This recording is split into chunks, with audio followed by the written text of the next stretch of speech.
Good morning सगळ्यांना. तर बघा सकाळ सकाळी पाऊस चालू झाला आहे. खरं तर आता पाऊस आत्ता तर चालू झाला आहे, 5-6 दिवस झाले. पण सकाळ सकाळी वातावरण बघा पावसाचं कसं आहे. मस्त असा पाऊस चालू आहे.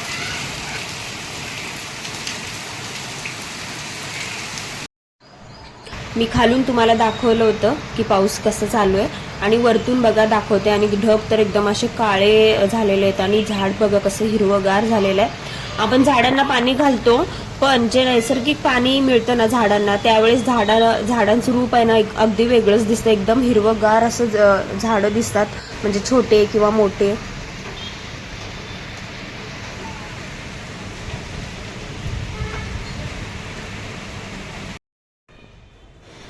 तर आज आहे संडे, आणि संडे असला की घरामध्ये साफसफाई करा, पसारा काढा, हेच काम असतं. आणि खरं तर घर स्वच्छ ठेवणं हे पहिल्यापासूनच मला आवडतं. त्यामुळं बघा मी बेड म्हणजे घरातली सगळी साफसफाई वगैरे झाली आणि या बेडची पण साफसफाई केली होती.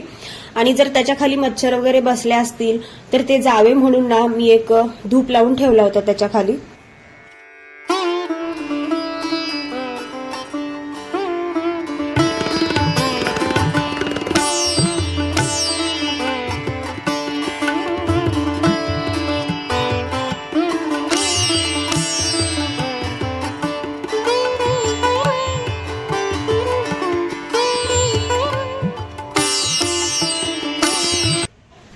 आज मी जेवणासाठी अख्खा मसूर बनवलेला आहे आणि अख्खा मसूर खरंच खूप छान लागतो.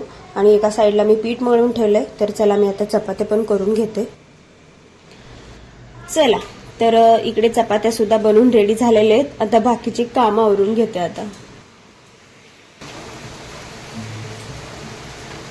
असं आहे ना, एका बास्केटमध्ये मी धुवायचे कपडे सगळे ठेवत असते आणि पाणी आलं की लगेच पटकन आपल्याला मशीनमध्ये टाकता येतात.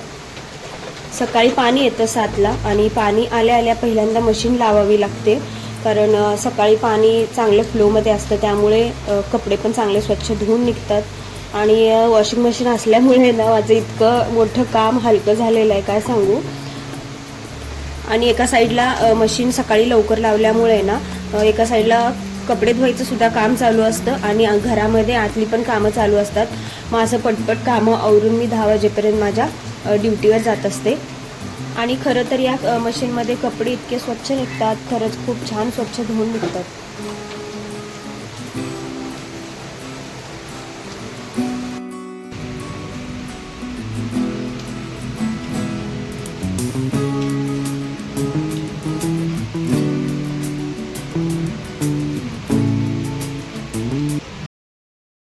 जोरात पाऊस चालू आहे आणि इथं बघा, इथं एक ओढा आहे. आमच्या घराच्या मागच्या बाजूला असा मोठा ओढा वाहतोय बघा. आणि पावसाळ्यामध्ये इतकं पाणी वाहतं याच्यामध्ये, त्या पाण्याचा ओघ बघून ना कधी कधी भीती वाटते.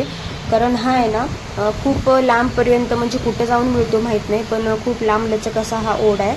आणि इकडे हे जे झाड दिसते ना त्याच्या पलीकडे सरळ अजून खूप पुढे तो वाहतोय.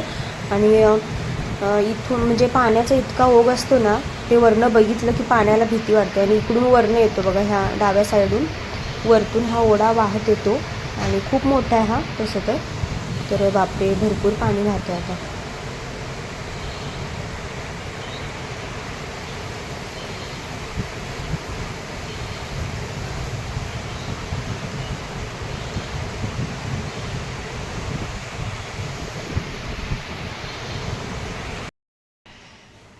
जेठालाल सारखं अडकून बसला होतास का? कुणाला हे छोटं व्हायलाय ना, छोटं व्हायलाय ना, बघू इकडे दाखव, मागं सरक जरा. खरंच छोटं व्हायलंय रे, है ना, फिट होत आहे ना.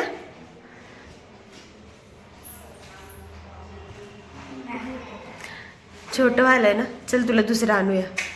खरंच छोटं व्हायलंय बघ, की दिसायला लागलंय ते. नको, आमच्या कुणाला ना नवीन कपडे वगैरे घ्यायची काय आवडच नाहीये.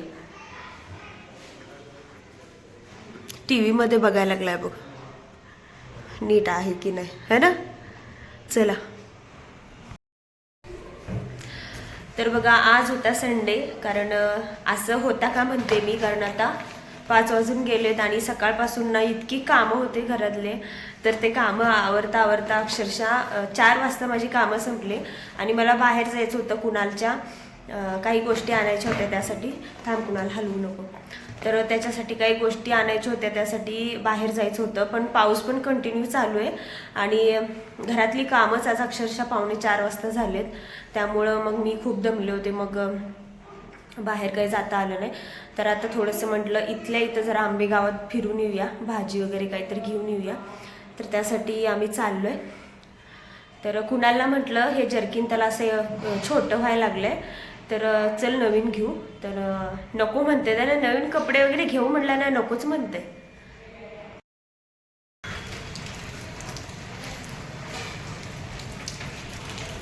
संध्याकाळी अचानक निघालो डीमार्टला जायला आणि आंबेगावात बघा किती गर्दी असते. रविवारची तर खूप जास्त गर्दी असते आणि पावसामुळे तर आता जास्तच आहे. आणि आता आंबेगाव पहिल्यासारखं राहिलं नाही, खूप जास्त सुधारणा झालेली आहे या गावामध्ये आता. आणि इथेच बघा आंबेगावमध्ये हे भैरवनाथाचं मोठं असं मंदिर आहे, खूप सुंदर आहे.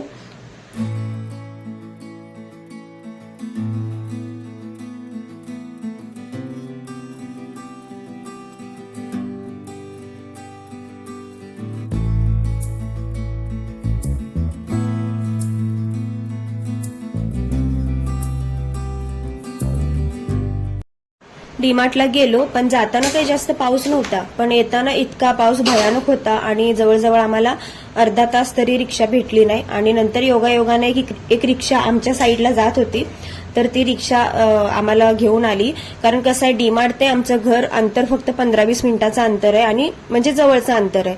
मग रिक्षावाले जवळच्या अंतरावरती यायला ना लवकर तयारच होत नाहीत. मग योगायोगाने एक भेटली, घरी आलो. घरी आल्यानंतर पहिला म्हटलं की एक म्हणजे मसाला खिचडी भात बनवूया. तर त्यासाठी मी सगळ्या माझ्याकडे ज्या भाज्या होत्या त्या सगळ्या घेतल्या. कांदा, टोमॅटो, कोबी, गाजर, मटकी आणि काय काय भाज्या बऱ्याच ज्या होत्या त्या सगळ्या टाकल्या. आलं, लसूण, हिरवी मिरची, थोडंसं खडा मसाला आणि कांदा थोडासा जास्त ब्राऊन केला होता मी. तर असे सगळे भाज्या टाकून आणि धना पावडर आणि बिर्याणी मसाला, हळद, लाल तिखट या सगळ्या गोष्टी टाकून मस्त असा भात बनवला. आणि अशा भाज्या टाकून आपण करू शकतो. मुलं असंही नुसत्या भाज्या केल्या की खात नाहीत, तर मग असं मस्त सगळ्या भाज्या टाकून भात केला आणि छान झाला होता. आणि कसं आहे, पाऊस चालू असताना आहे ना असं झटकीपट गरम काहीतरी खावं वाटतं, त्यामुळे हे असं पटकन खाता येतं.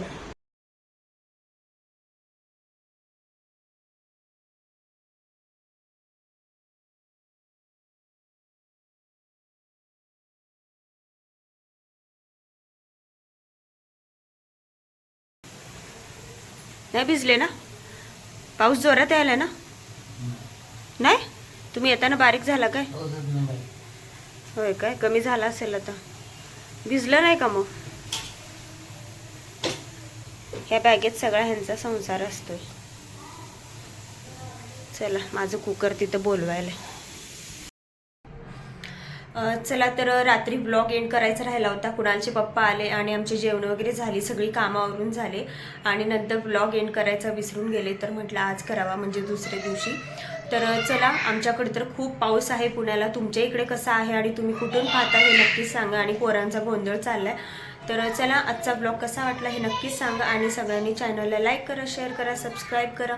आणि चला तर भेटूया पुढच्या अजून एखाद्या नवीन ब्लॉगमध्ये. तोपर्यंत सगळ्यांना बाय.